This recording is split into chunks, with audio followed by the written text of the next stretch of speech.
अस्सलामु अलैकुम वरहमतुल्लाहि वबरकातुहू। नाज़रीन, इस्तक़बाल है, स्वागत है आपका viral news live studio Jalgaon, Maharashtra, India में। मैं आपका मेज़बान मुफ्ती मोहम्मद हारून नदवी।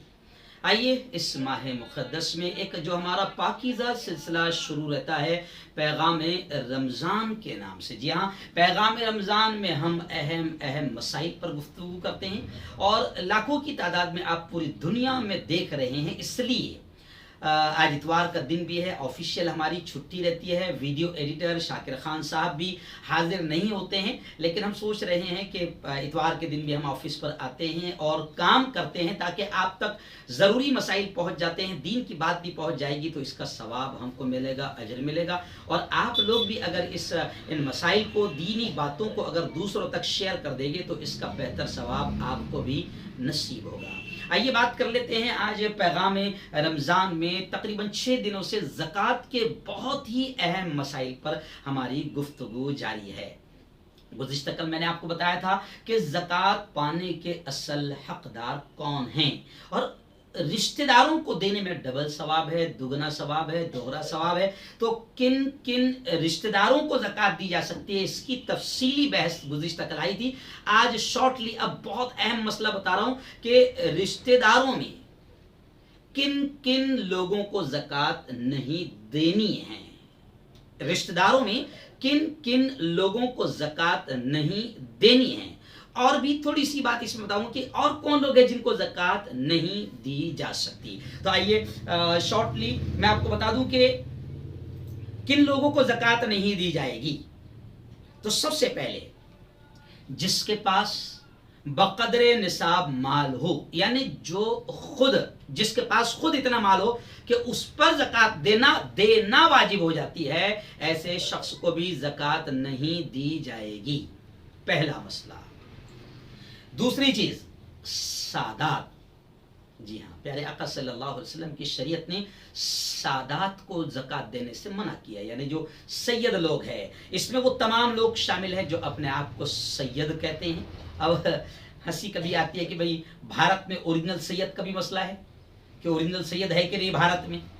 अक्सर डुप्लीकेट का मसला आता है, लेकिन खैर मसला तो यह है कि जो अपने आप को सैयद कहते हैं ये सादात में शुमार होते हैं। अगर वो आपको मिस्कीन, फकीर और मजबूर भी नजर आ रहे हैं तो शरीयत के एतबार से उनको ज़कात नहीं दी जाएगी। हाँ, आप उनको फी सबिलिल्लाह दिया, गिफ्ट, अल्लाह के लिए आप उनको उनकी मदद कर सकते हैं, लेकिन ज़कात उनको नहीं दी जाएगी। ऐसे ही हसनी, हुसैनी। देखो, आपने कभी देखा होगा कुछ लोगों के नाम के आगे ये लफ्ज लगा रहता है। जैसे मेरे उस्ताद मोहतरम है हजरत मौलाना सैयद सलमान हसनी, मौलाना राबे हसनी, मौलाना अली मियाँ हसनी। ये बड़े सैयद खानदान के और ये ओरिजिनल वाले हैं सब। तो जो लोग अपने नाम के आगे हसनी लगाते हैं, हुसैनी लगाते हैं, अलवी लगाते हैं, जाफरी लगाते हैं, ये सब शुमार इनका सैयदों में होता है, तो इन लोगों को भी ज़कात नहीं दी जाएगी।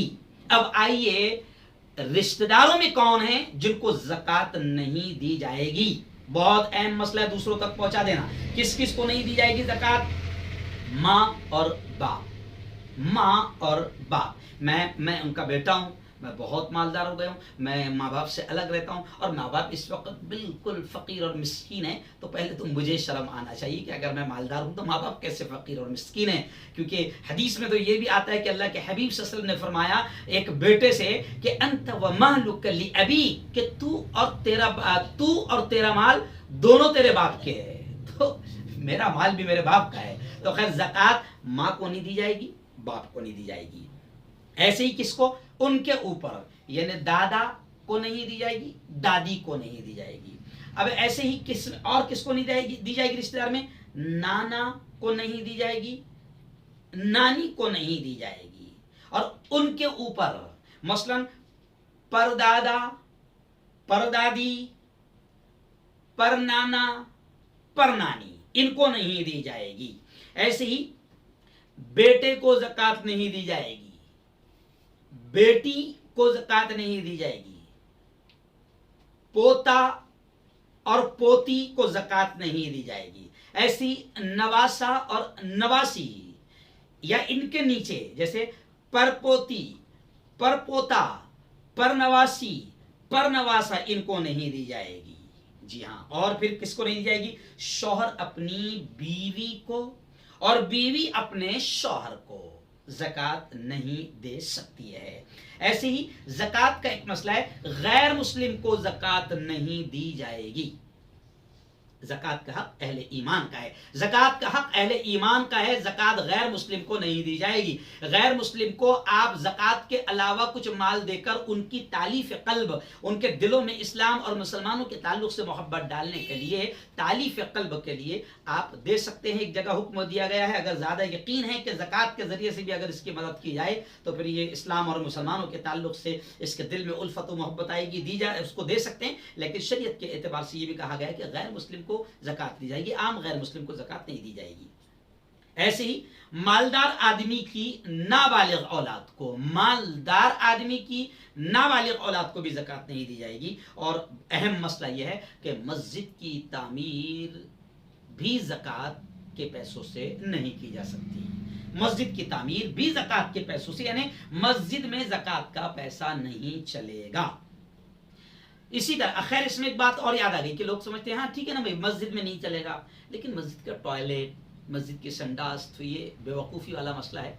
मस्जिद के टॉयलेट और मस्जिद के संडास भी मस्जिद की है, तो वहाँ पर भी नहीं चलेगा। बाद लोग कहते हैं कि मस्जिद के टॉयलेट और संडास में वो इंटरेस्ट का पैसा तो चल जाएगा ना, क्योंकि वो तो टॉयलेट है, तो ये भी बिल्कुल गलत मसला है। इसी तरह मुर्दे का कफन भी ज़कात के पैसों से नहीं होगा, मुर्दे का कफन भी ज़कात के पैसों से नहीं होगा।